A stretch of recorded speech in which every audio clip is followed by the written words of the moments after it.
तिलक लगाते हैं नित्य, सब लोग इधर देखो ध्यान से सुनो, नित्य तिलक लगाते हैं, लेकिन जैसे ही कोई प्रसंग आता है उत्सव का या कोई विवाह का, कोई पार्टी हो कहीं हो, तो वो नहीं लगा के जाते। क्यों? और उनके मन में भाव क्या आता है कि वो हमसे पूछेंगे, वो हमको टोकेंगे, वो हमको, अरे तो ऐसों के बीच में जाना ही क्यों है जो आपके तिलक के प्रति ऐसी भावना रखें, आपकी कंठी के प्रति ऐसी भावना रखें। महाराज हम एक बात सुनिएगा, महाराज जी का 50वां विरक्त महोत्सव है, हमारा विरक्त महोत्सव आज से प्रारंभ हो रहा है, आप सब लोगों का, हमारा सबका। हम वो सब तो नहीं त्याग सकते जो हमारे महापुरुषों ने त्यागा है, परंतु इतना भी अगर त्याग करें कि जो हरि विमुख है उसका संग नहीं करना, तो किसी विरक्त से आप भी कम नहीं हो, क्योंकि आप एक ऐसे का त्याग करते हैं जो हरि विमुख ने। तजोरे मन हरि विमुखन को संग, उस सभा में नहीं जाना। हो सकता है आपको घाटा होगा उससे, हो सकता है आपकी बढ़ोतरी, आपकी कमाई में, आपकी उपलब्धियों में उससे कमी घट रही हो, कमी आ रही हो, लेकिन हाँ एक बात याद रखिएगा, संसारी उपलब्धियों में कमी हो सकती है लेकिन भगवत भजन में कमी नहीं होगी। भगवत भजन बढ़ेगा, प्रेम बढ़ेगा। भक्तिमती मीराबाई कैसी निडर, कैसी, उनको कोई लज्जा नहीं होती थी कि कोई भगवत विमुख स्थान है, कोई भगवत व्यक्ति है या भगवत विमुख कुछ क्रिया होती थी तो उसको नकारने में, त्यागने में मीराबाई को कोई चिंता नहीं होती थी। इसीलिए ठाकुर जी मिले। अरे किसी भक्त को उठा के देख लीजिए, भगवत विमुखों का त्याग ही भगवत प्राप्ति कराता है, क्योंकि संसार की उपलब्धियां भगवत विमुखों से ही मिलती हैं, और जब उनका त्याग किया जाता है तो संसार की उपलब्धियां तो छूटती हैं पर ठाकुर जी मिलते हैं।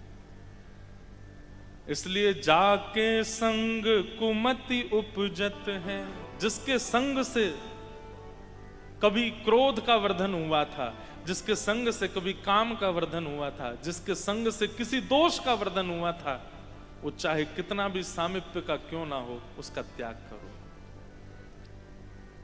अब एक बात और,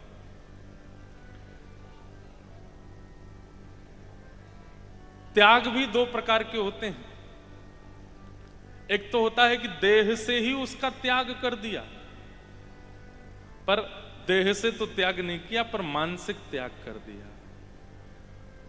अब जो समय चल रहा है ना कलिकाल का, यहां पर देह से किसी को छोड़ना अगर कर पाओ तो बहुत बड़ी बात है, बहुत अच्छी बात है, लेकिन देह से यदि किसी का, शरीर से किसी का त्याग नहीं बन पाता है तो मानसिक त्याग करो।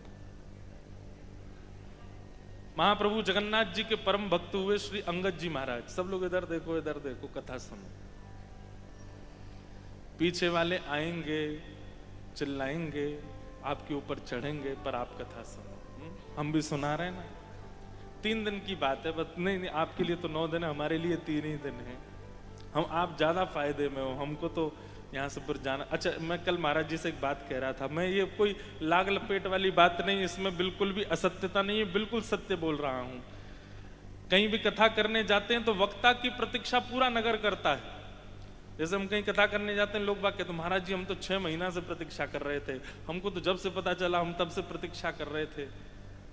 पर वक्ता प्रतीक्षा नहीं करता इतनी, क्योंकि उसकी तो लगातार कथाएं होती है ना, तो उसको आज यहाँ कथा हुई कल वहां है, उसकी इतनी प्रतीक्षा नहीं होती। पर जोधपुर आने की हमको बड़ी प्रतीक्षा थी। जिस दिन से महाराज जी ने बोला ना कि आपको यहाँ आना है, तो पहले तो हमारा आने का बन ही नहीं पा रहा था, तो मैं इतना उदास हो गया कि कैसे जोधपुर पहुंचे। पहले तो महाराज जी का निवेदन था कि 7 दिन ही सुनाओ कथा, परंतु जो 1 तारीख से क्रम है वो भी एक संत की कथा है, उनसे कैसे कहें, उनका भी एक वार्षिक उत्सव है। निवेदन तो फिर भी किया महाराज जी मैंने कि मान जाएं, हमको जोधपुर का लोभ कुछ ज्यादा ही है, और उसमें कारण केवल एक ही है कि हमें महाराज जी का सबका संग मिलता है, और इनके संग रह करके पता नहीं क्या एक प्रकार से हमारी बैटरी रिचार्ज होती है। तो साल भर कितनी भी कथा करा लो, एक बार जोधपुर बुला लो तो आए तो बहुत दिन बाद हैं जोधपुर। कुछ साल पहले अजनेश्वर धाम में कथा हुई थी, तब तो इतने लोग जानते भी नहीं थे महाराज जी, वहां तो बहुत सीमित लोगों में कथा हुई थी। तो लेकिन जोधपुर से महाराज जी कभी कभी मिलते रहते हैं, आ जाते हैं, तो वैसे रिचार्ज कर जाते हैं हमको। लेकिन यहाँ आने का मुझे बहुत चाव था। मीराबाई कहती हैं